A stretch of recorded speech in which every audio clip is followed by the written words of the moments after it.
FRCA, le syndicat du sucre de la Réunion et Groupama vous présentent Terre d'ici.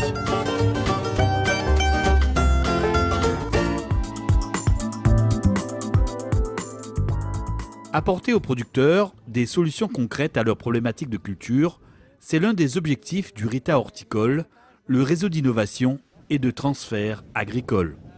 Après le retrait d'un herbicide du marché, l'Arméflore mène ainsi depuis 3 ans des essais pour lutter plus efficacement contre les mauvaises herbes dans les cultures d'oignons. Les producteurs n'ont plus accès à un produit qui s'appelle le Totril et il fallait trouver on va dire, des nouvelles façons de désherber les oignons. C'était un produit qui était très efficace, très utilisé, plébiscité par les producteurs et on se retrouve avec d'autres molécules qui sont un petit peu moins efficaces. Donc ce qu'on a fait, c'est qu'on a commencé à travailler sur des mélanges. En fait, on mélange des herbicides dans nos stratégies de désherbage et on les positionne à des stades différents de l'oignon. Pour maîtriser l'enherbement sur les parcelles d'oignons, les techniciens de l'Arméflore ont développé et mis au point de véritables stratégies de lutte pour réduire les effets négatifs des herbes indésirables. Là, il y a un oignon, mais il est tellement caché dans les mauvaises herbes qu'il ne peut pas se développer et il cherche la lumière, mais il va mourir de pas assez d'énergie en fait. Voilà. Aujourd'hui, on a plutôt tendance à traiter à partir de 2 feuilles de l'oignon. Là, aujourd'hui, ce qu'on fait, c'est qu'on traite avec des doses plus petites. Donc, on met moins d'herbicides sur nos parcelles, mais on commence plutôt pour, on va dire, limiter les mauvaises herbes, limiter les adventices. Parce que le problème de l'oignon, c'est que ça pousse très lentement.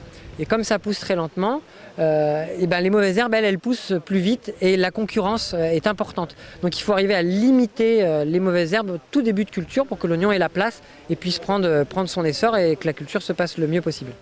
Il faut à présent faire connaître aux producteurs d'oignons les résultats de ces essais prometteurs, de nouvelles pratiques de désherbage que les techniciens des différents organismes agricoles auront désormais la charge de vulgariser et de transmettre aux planteurs.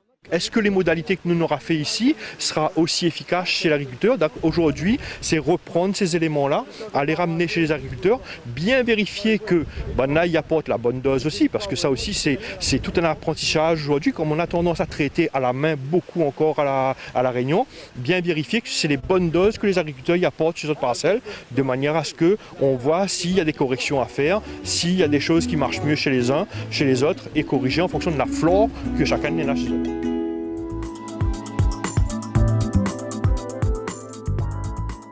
Proposer aux producteurs de nouvelles variétés de pommes de terre ainsi que du matériel pour les aider à mieux les cultiver, tel est l'objectif de cette journée organisée récemment par la coopérative des avirons sur cette exploitation des Hauts du Tampon. L'objectif de cette journée, c'est vraiment réunir tous les planteurs, les institutions, de pouvoir montrer ce que la coopérative des avirons fait en termes de présentation de variétés. Donc c'est une vulgarisation en fait de ce qu'on fait, et puis c'est le faire dans un moment convivial où derrière tout le monde en fait puisse échanger sur les différentes problématiques, les différents soucis, dans une bonne ambiance. Voilà, oui, c'est convivial. Au programme ce matin-là, démonstration de récolte à l'aide d'une machine conçue pour ramasser, sans les abîmer, les précieux tubercules. Dernier intérêt, c'est le désherbage. C'est la possibilité, comme on vient gratter l'interbute et on refait la butte dessus, on a la possibilité d'étouffer, de tuer les herbes et de les étouffer le long de la butte.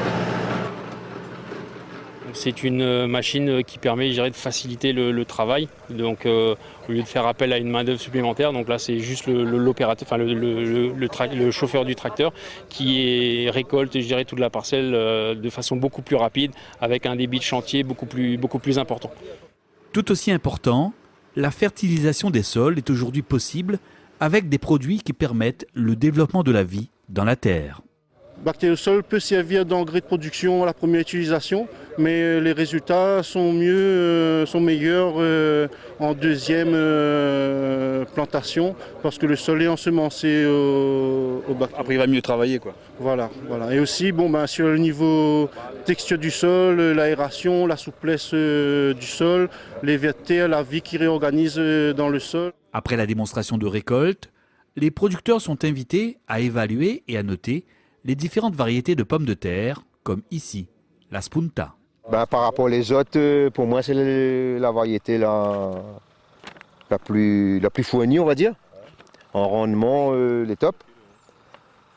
Déjà au niveau couleur, elle est superbe. Et voilà. Au niveau rendement, c'est par rapport aux autres, c'est le meilleur. Hein. Par rapport à la situation des exploitations, tout le monde fait de la pomme de terre, mais peut-être pas pareil, quoi. Donc là, il y a des échanges techniques. Là, on a des techniciens de l'armée flore, de la chambre d'agriculture qui peut aussi échanger. Voilà, donc c'est assez convivial.